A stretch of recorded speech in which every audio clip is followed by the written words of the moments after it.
പോടോ, എടാ മുഴുവൻ എടുത്തോണ്ട് പോരെ. ഒരിത്തിരി നേരം കൊണ്ട് നിന്നെ പറഞ്ഞ് വിശ്വസിപ്പിക്കാനൊന്നും. നമിച്ചിരിക്കുന്നു ശങ്കർ രാമൻ സർ. താനും ചാവണം. Halo sahabat, Assalamualaikum, apa kabar? Semoga sehat selalu dan senantiasa berbahagia.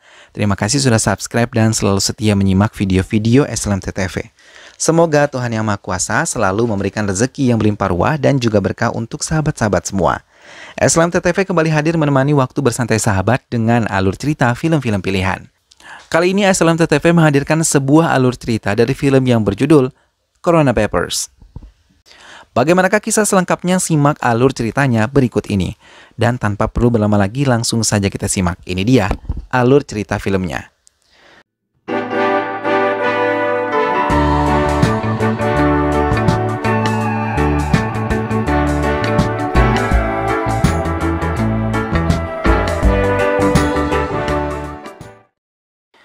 Empat tahun yang lalu, penembakan seorang laki-laki setengah baya dilakukan di pagi buta. Pelaku yang terekam kamera pengawas menggunakan penutup wajah. Hal itu menjadi topik pembicaraan untuk kasus baru, terlebih pelaku menggunakan sebuah mobil curian yang kebetulan hari itu melapor pada pihak kepolisian. Inspektur malah mengira Mustafa pemilik mobil tersebut adalah pelaku dari penembakan itu dan meminta anak buahnya mengurungnya. Mustafa membela diri kalau bukan dirinya yang melakukan penembakan itu. Mustafa dimasukkan ke sebuah mobil untuk bisa dipindahkan ke penjara besar. Namun di tengah perjalanan, seorang polisi menghentikan mobilnya dan mengatakan kalau mobil tersebut telah ditemukan di pinggiran hutan dekat Sungai Iblis. Petugas Gresi datang bersama Mustafa dan ia meminta Mustafa untuk memeriksa seluruh bagian mobil. Namun di dalam mobil tersebut Mustafa menemukan beberapa benda yang bukan miliknya. Lagi-lagi Mustafa membela diri. Ia tidak menghabisi korban, tapi tetap pembelaannya tidak diindahkan oleh Grasi yang telah membuat kesimpulan kalau Fada korban telah memenjarakan ayah Mustafa. Mendengar hal itu Mustafa tidak terima dan itu memantik Grasi mengeluarkan senjatanya. Ayah Mustafa yang melihat hal itu maju mendekati Grasi dan membela putranya. Namun hal itu malah membuat Grasi semakin marah hingga satu peluru berhasil menembus tubuh ayah Mustafa. Melihat hal itu, Mustafa berlari. Semua anggota Gresi mengejarnya, bahkan mereka menembaki Mustafa. Hingga Gresi berhasil menembak bahu Mustafa sampai ia terjatuh ke sungai. Setelah Mustafa terjatuh dan dinyatakan meninggal dunia, Gresi meminta Sajif, salah satu anak buahnya, untuk mengakui kesalahannya sebagai kesalahan Sajif. Mendengar hal itu, Sajif mencoba membela diri dan menolaknya. Tapi itu tidak membuat Gresi menghentikan perintahnya. Sajif terbangun dari tidurnya teringat mimpi buruk yang pernah terjadi bersama Gresi saat itu.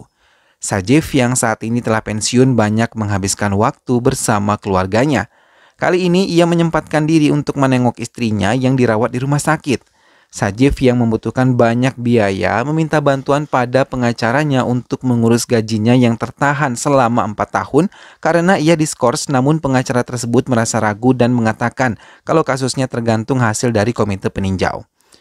Sementara di kantor polisi terjadi perdebatan antara petugas polisi dengan wartawan yang mengetahui kebusukan inspektur yang bertugas memeriksa sebuah toko bersengketa.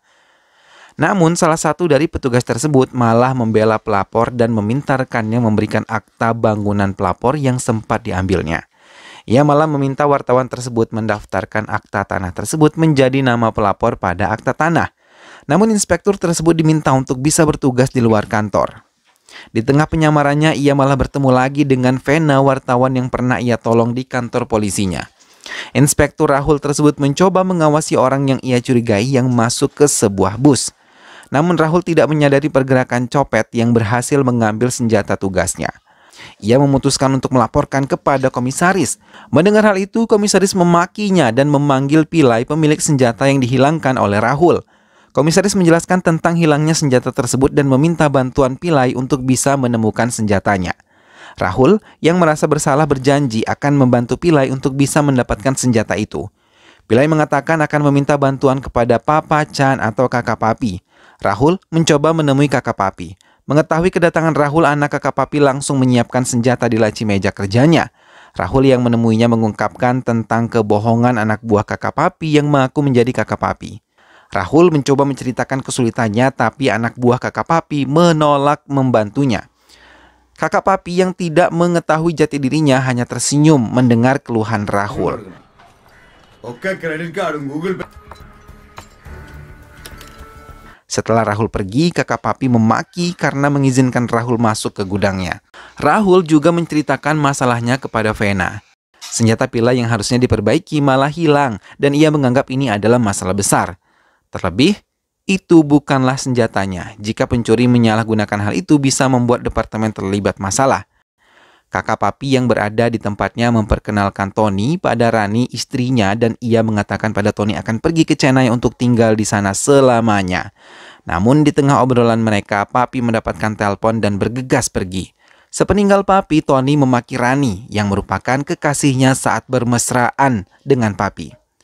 Sementara Papi yang berada di gudangnya menemui pencuri yang mengambil senjata Rahul.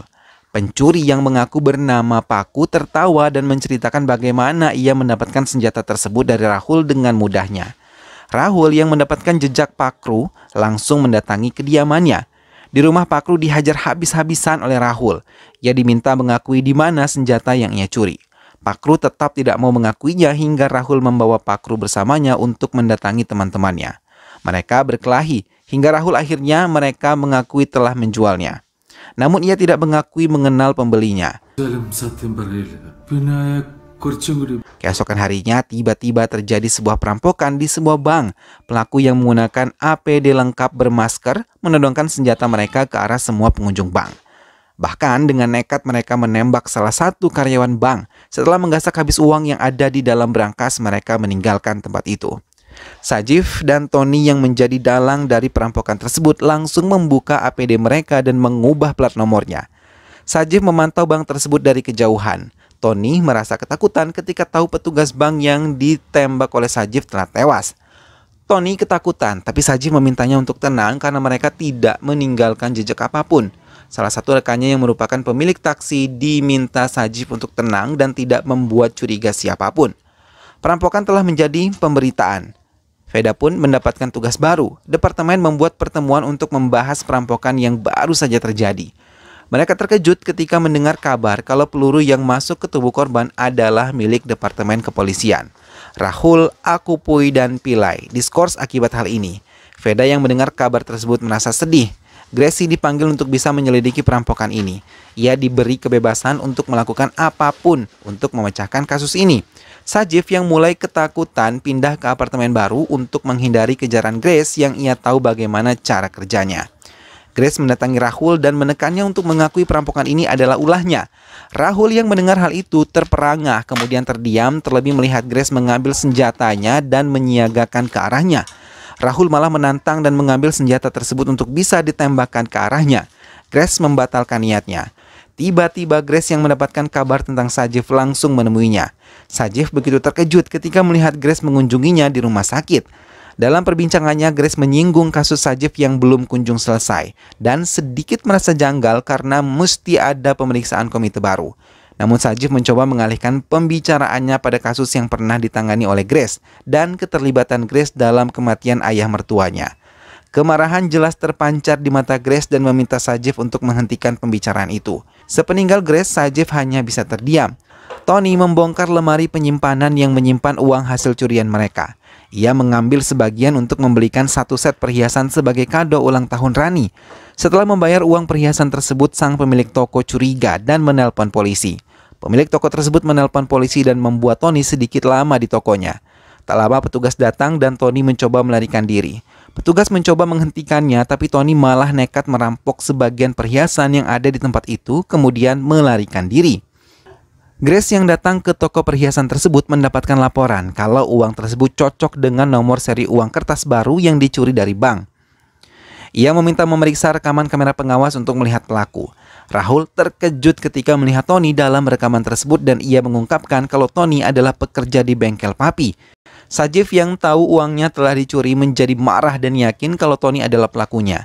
Ia bersama supir taksi mencoba menelponnya tapi sama sekali tidak mendapatkan jawaban. Ia meminta kisor supir taksi tersebut untuk melacak Tony dan memintanya tidak membelanjakan uang tersebut karena pasti membawa kecurigaan. Grace yang telah tiba di bengkel Papi mencoba mencari tahu tentang Tony. Namun ia tidak menanyakan langsung semua itu. Banyak jebakan yang ia buat untuk mengetahui keterlibatan Papi dalam perampokan lalu. Tony yang kembali ke apartemen Sajeev namun tidak menjelaskan apa yang telah terjadi. Tony meminta Sajeev untuk bisa segera pergi ke Amerika sekarang juga. Namun Sajeev yang masih memperhitungkan semuanya sampai hari Minggu menolak keinginan Tony. Sajeev mengatakan akan memberikan semua uang Tony besok siang dan memintanya pergi. Ia berjanji tidak akan mengkhianati Tony. Mendengar hal itu, Tony menurutinya dan meninggalkan tempat itu. Papi menceritakan bagaimana gelagat Tony saat bertemu dengannya tadi. Ia pun terkejut ketika melihat rekaman kamera pengawas yang diberikan Grace kepadanya. Hingga ia teringat kalung yang digunakan oleh Rani di rumah tadi. Grace tertawa dan meledeknya kalau Rani telah mengkhianati Papi. Tapi dengan satu gerakan Papi menghantam Grace, ia tidak terima Rani dituduh berselingkuh oleh Grace dan petugas lain. Tapi Rahul mencoba membuat perlawanan padanya hingga mereka berkelahi. Papi bisa menghentikan Rahul dan langsung menodongkan senjata ke arah Rahul. Melihat senjata tersebut, Rahul terdiam. Ia mengenali senjata tersebut adalah milik Pillai yang ia hilangkan. Tiba-tiba satu tembakan menembus Papi dari senjata Grace hingga membuat Papi tersungkur. Tony memutuskan untuk mengambil jatah uangnya sekarang juga kepada Sajeev. Namun Sajeev memintanya untuk sabar hingga Tony kehilangan kesabaran dan memukuli Sajeev hingga ia benar-benar tidak berdaya. Lagi-lagi Sajeev memohon kepada Tony untuk mendengarkan rencananya karena Tony malah akan tertangkap karena keserakahan dan kecerobohannya. Tapi Tony tidak mendengarkannya, ia terus melangkah meninggalkan tempat itu. Sajeev yang kesal mencoba memberikannya peringatan tembakan tapi Tony tetap tidak peduli. Hingga Sajeev menembak ember cat yang dilalui oleh Tony dan membuat lantai menjadi licin. Tony pun terpleset dan terjatuh dari apartemen yang tinggi tersebut. Tubuh Tony jatuh tepat di atas taksi Kishore. Sajeev dan Kishore hanya terdiam kemudian membersihkan taksi tersebut bersama-sama. Tim Grace yang berhasil menyadap HP Tony telah tahu kalau ia kini menuju Aluva. Grace meminta timnya untuk melakukan pemeriksaan terhadap kendaraan yang lewat. Kishore dan Sajeev pun terlibat di dalam pemeriksaan itu. Kishore gemetar hebat ketika ia diminta untuk membuka bagasi mobilnya. Sajeev mencoba untuk membantu dan mengatakan pada petugas yang mengenalnya kalau ia mengalami nyeri di bagian dada. Petugas tersebut membuka jalan untuknya meneruskan perjalanan. Kishore dan Sajeev menguburkan jasad Tony di pemakaman umum. Kishore yang menghabiskan waktunya hanya diam akhirnya menangis dan memaki Sajeev. Ia mengira kalau Sajeev akan menguasai uang tersebut hingga tega menghabisi Tony. Di tengah perdebatan itu, Sajeev meminta Kishore menyetir mobil dengan cepat karena mobil polisi mendekat ke arah mereka. Petugas pun memeriksa pemakaman itu karena jejak HP Tony berada di tempat itu.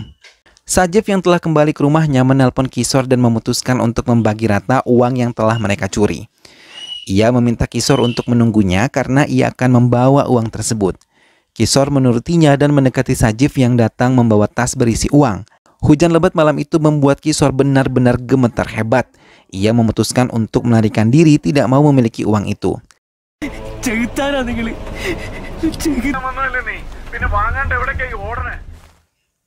Grace dan timnya masih melacak keberadaan handphone milik Tony yang kini sudah tidak aktif. Namun Grace sudah menemukan jejak Kishore dan Rahul langsung menelpon Kishore dan menelanjangi semua kejahatannya. Kishore yang mengetahui hal itu menjadi panik dan langsung berlari. Rahul yang melihatnya dari kejauhan segera mengejar bersama teman-temannya.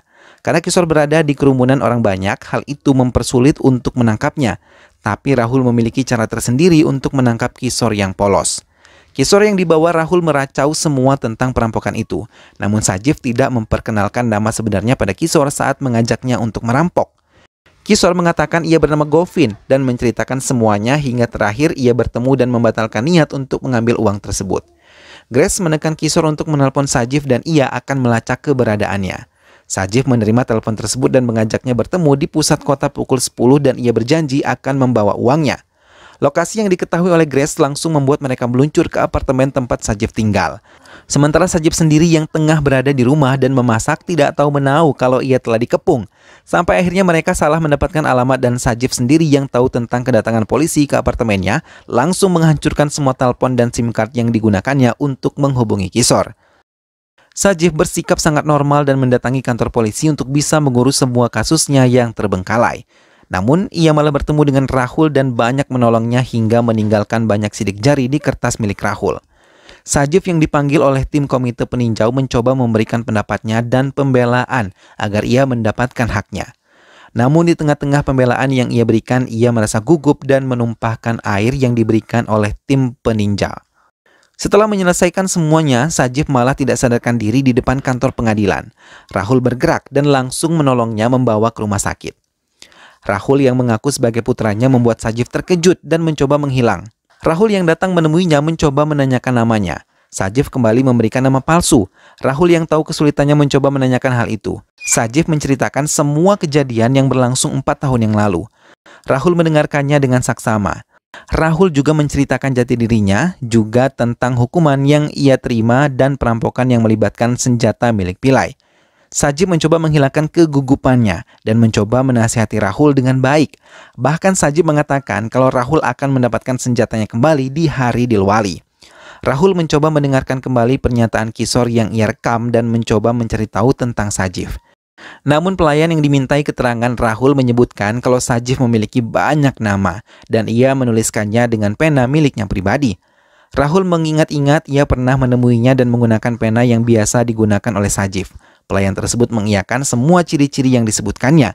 Sementara di kantor Grace yang terlibat dalam kasus Sajif mulai khawatir karena Sajif mempunyai semua bukti-buktinya dan sudah dibawa ke pengadilan.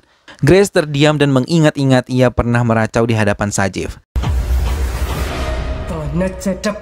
Rahul sendiri bekerja seorang diri menyelidiki sidik jari milik Sajif di laboratorium forensik. Grace mencoba menghilangkan bukti keterlibatannya.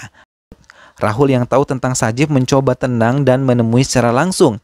Namun kali ini Sajif mengungkapkan kesedihannya karena istrinya telah meninggal dunia. Rahul mengungkapkan kalau hari ini ia akan menyelesaikan semua kasusnya dan mendapatkan senjata tersebut. Sajif yang sudah paham semuanya meminta Rahul untuk mengantarnya ke pengadilan. Sajif memberikan semua barang bukti yang ia miliki tentang keburukan Grace karena bukti tersebut masih rapi ia simpan. Rahul bertekad membawa Sajif ke pengadilan untuk bisa mendapatkan haknya. Namun saat ia pergi, Grace tiba dan memohon agar Sajif memberikan semua barang buktinya. Rahul yang sudah berpihak pada Sajif meminta Grace untuk menyerahkan diri. Tapi Grace mencoba membela diri. Sajif mengungkapkan kalau Grace telah menghabisi 2 orang tidak berdosa 4 tahun lalu. Mendengar hal itu, Grace mengancam kalau Sajif harus mati. Dan tanpa banyak membuang waktu, ia menyerang Sajif hingga tewas. Akan tetapi Rahul bisa membalikan keadaan. Ia menyerang Grace dan anak buahnya hingga mereka semua tewas dan memberikan pernyataan di pengadilan. Rahul kembali mendapatkan pekerjaannya. Ia teringat kejadian yang menimpanya saat itu. Grace yang ditembak satu persatu oleh Mustafa membuat Rahul panik. Namun penyerang tersebut melarikan diri dan saat ia mengejarnya, Mustafa malah tertabrak mobil. Rahul menemuinya di rumah sakit tempat Mustafa dirawat. Mereka membuat kesepakatan pribadi untuk tidak membuka kasus ini melebar luas. Dan film pun selesai.